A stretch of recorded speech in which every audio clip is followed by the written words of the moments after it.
Today's evening. A great terror soon to come. For I think that God hath set forth us the apostles last, as it were appointed to death, for we are made a spectacle unto the world, and to angels, and to men. 1 Corinthians chapter 4 verse 9. The world is a theater. The actors, its inhabitants, are preparing to act their part in the last great drama.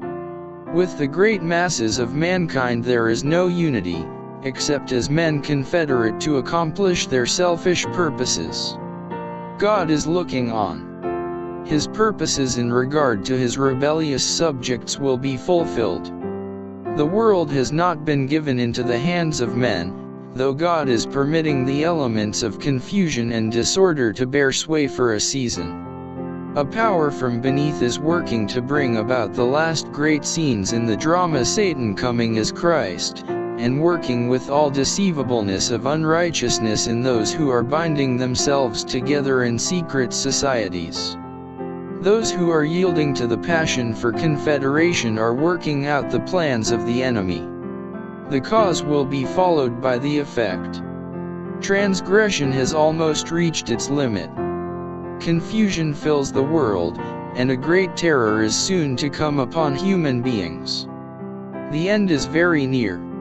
We who know the truth should be preparing for what is soon to break upon the world as an overwhelming surprise. Are we as a people asleep?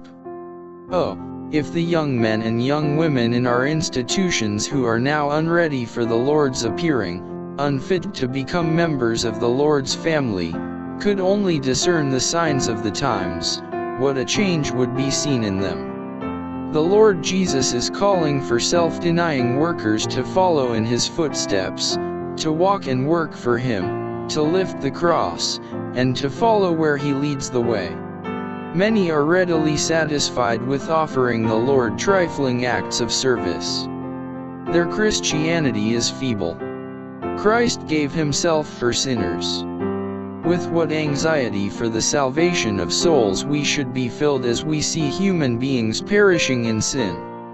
These souls have been bought at an infinite price. The death of the Son of God on Calvary's cross is the measure of their value. Day by day they are deciding whether they will have eternal life or eternal death.